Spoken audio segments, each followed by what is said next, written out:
Imagine sitting at your rehearsal dinner, surrounded by your fiancé's family, only to hear them publicly mock your dead mother and your fiancé. She just laughed. That was the moment I realized I wasn't marrying Lydia. I was marrying her toxic family. So I stood up, looked them all in the eye, and called off the wedding in front of everyone. If you've ever been disrespected by people who thought they were untouchable, or watched someone mock a loved one who's no longer here, then stick around. This story isn't just revenge, it's justice. Make sure to like, subscribe, and prepare yourself, because this one's going to hit deep. I'm 33, and until a few months ago, I thought I had everything figured out. A solid job, good friends, and Lydia, the woman I thought I'd grow old with. I met her 6 years ago at a cookout. She had this effortless charm, a quick wit, and a smile that made you forget your problems. Proposing last year felt like the easiest decision I'd ever made.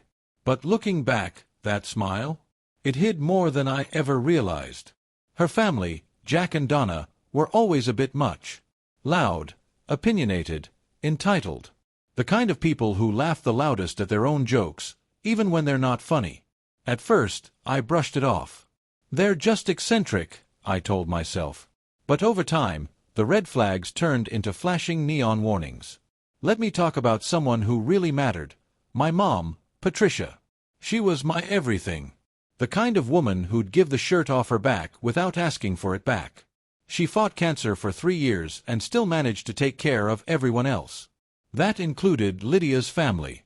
When their restaurant nearly went under, no one believed in them. No one, except my mom. She co-signed their business loan, paid for their busted oven out of her own pocket, even though she needed that money for chemo later. She even paid for Lydia's brother's final semester of college so he wouldn't have to drop out. And what did she get in return? A few lukewarm thank yous. No real gratitude. No acknowledgement. Nothing. After Mom died, I was hollow. Lydia said the right things, at first. But eventually her compassion thinned.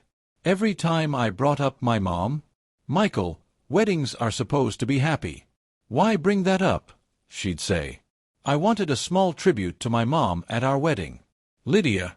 She called it a buzzkill. Phil. I stayed. I kept telling myself she was just stressed. Then came the rehearsal dinner. Jack and Donna offered to host it at some fancy restaurant they had connections to. I thought it was a peace offering. Instead, it was a performance, their performance. A spectacle. Guests arrived to Jack acting like a greeter at a 5-star hotel. Donna bossed around the staff like she owned the place. But what hit hardest?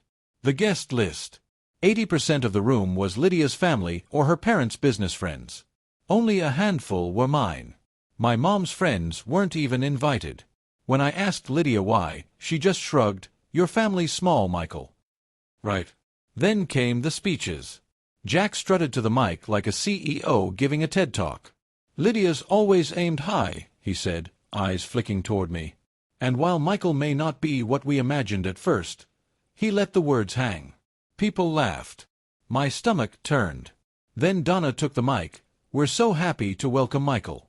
It'll be nice to have someone who doesn't mind getting their hands dirty." Laughter again. But the worst was when Jack brought up my mom. "One last thing," he said, glass in hand. "Let's not forget Patricia. Always had an opinion, didn't she? Always inserting herself. Helped when we didn't even ask." He laughed like it was funny. Donna added, "Oh, she definitely liked to meddle." I felt my hands shaking. My fists clenched under the table. My mom was being reduced to a punchline. I looked at Lydia. She was laughing. That was it. I stood up. The chair screeched across the floor. The room froze. "Are you serious right now?" I said, locking eyes with Donna. She blinked. "Michael, it was just a little humor. You spent this entire night mocking the woman who saved your business, paid your bills, and treated you like family.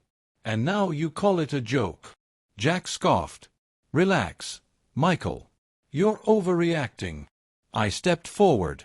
"You think insulting my dead mother is good fun? She paid for your son's tuition. She helped you survive. And you turn her into a punchline at my rehearsal dinner." Donna tried to chuckle. Oh, she did like to take charge. She helped you. Without her, this dinner wouldn't even be happening. Then Jack made the fatal mistake. He stood and said, "Maybe you're just not ready for marriage, kid." That was the moment. Lydia tugged my arm. "Michael, please, let's talk outside." "No, Lydia. Not until your parents understand how cruel they've been." More whispers. Staring. Eyes on me. "You all want me to just sit here and smile while they disgrace the woman who raised me? Not a chance." And with that, I turned to the room and said the words that would change everything. "This wedding is off." Gasps. Murmurs. Lydia's face went pale. "I'm not marrying into a family that laughs while they insult the dead. I'm not spending my life with someone who lets them." I walked out. My dad and sister followed. So did a few friends. But it wasn't over yet. A few days later, Lydia showed up at my apartment, eyes puffy, voice shaky. "I'm sorry," she said. "We can fix this. Please." I didn't budge. "You watched them tear my mom apart. You laughed with them. You took their side." "But I was scared," she said. "Of what?" I asked. "Standing up for the woman who gave your family everything." She cried. I didn't. Then something even darker happened. A week later, I went through my mom's keepsake box. One item was missing, a delicate locket she gave me before she died. I remembered, Lydia had been over recently. I texted her, "Did you take my mom's locket?" She replied, "I borrowed it, to feel closer to you." Borrowed. That was the last straw. I drove to her parents' house, stormed in, and took it back from her trembling hands. "You stole from me," I said. "You insulted her memory, and then stole her legacy." Lydia sobbed. Donna hovered nearby, finally silent. I turned to her and said, "Tell Jack, the woman he mocked is the reason he's still got a business. And you'll never understand the kind of love or strength she had." I walked out, for good. Sometimes, the biggest revenge isn't loud. It's walking away with your dignity while they sit in their mess. I didn't just call off a wedding, I reclaimed my peace. My mom taught me to stand up for what's right. I finally did. And I know, she'd be proud. If that story made your blood boil, or gave you chills, hit that like button and drop a comment. What would you have done in my shoes? And if you want more stories of real justice and savage revenge, subscribe to Epic Reddit Revenge. We've got so many more tales coming your way.